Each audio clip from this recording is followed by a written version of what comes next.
మార్కెట్లో natural, clean అనే అందమైన ప్యాకింగ్తో వచ్చే ఆహారాలు నిజంగా గుండెకు మేలు చేస్తాయా? కొత్తగా చేసిన పరిశోధనల ప్రకారం ఫ్రిడ్జ్లో రోజుల తరబడి నిల్వ ఉంచే ఫ్లేవర్డ్ పెరుగు, స్మూతీలు, సలాడ్ డ్రెస్సింగ్లు శరీరంలోని వాపును అంటే ఇన్ఫ్లమేషన్ను పెంచి గుండెపోటుకు దారితీస్తున్నాయి. పండును నేరుగా తినకుండా రసంగా మార్చి ఫ్రిడ్జ్లో పెట్టి తాగడం వల్ల కలిగే నష్టాలేంటో హృద్రోగ నిపుణులు హెచ్చరిస్తున్న ఆ 3 ప్రమాదకర ఆహారాల గురించి పూర్తి విశ్లేషణను ఇప్పుడు తెలుసుకుందాం. సాధారణంగా పెరుగు ప్రోబయోటిక్స్తో ఆరోగ్యానికి మంచిదే. కానీ మార్కెట్లో దొరికే రంగురంగుల ఫ్లేవర్డ్ పెరుగులో 20-25% గ్రాముల అదనపు చక్కెర ఉంటుంది. దీన్ని ఫ్రిడ్జ్లో నిల్వ ఉంచి తినడం వల్ల శరీరంలో ట్రైగ్లిజరైడ్స్ పెరిగి గుండె ధమనుల్లో కొవ్వు పేరుకుపోతుంది. పండ్లను రసంగా మార్చినప్పుడు అందులోని ఫైబర్ వంటి పీచు పదార్థం పూర్తిగా తొలగిపోతుందన్నమాట. ఇది కేవలం చక్కెర నీరు తాగినట్లే.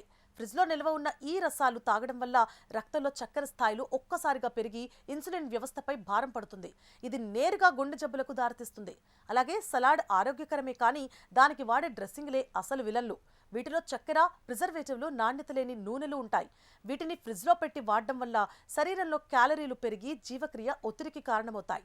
అయితే గుండెని కాపాడుకోవడానికి మనమే కొన్ని చిట్కాలు పాటించాలి. అందులో భాగంగా లేబుల్ తనిఖీ చేసుకోవాలి. ప్యాకెట్పై న్యాచురల్ అని ఉన్నా అందులో ఎంత చక్కెర, సోడియం ఉన్నాయో తప్పక చూసుకోవాలి. వీలైనంత వరకు అప్పటికప్పుడు వండుకున్న తాజా ఆహారాన్నే తీసుకోండి. పండ్లను నేరుగా తినండి. రసాల కంటే పండ్లను ముక్కలుగా కోసుకొని తినడం వల్ల శరీరానికి కావాల్సిన ఫైబర్ అందుతుంది.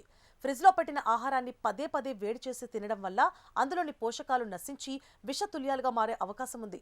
అవసరమైనంత మాత్రమే వండుకోవడం ఉత్తమం.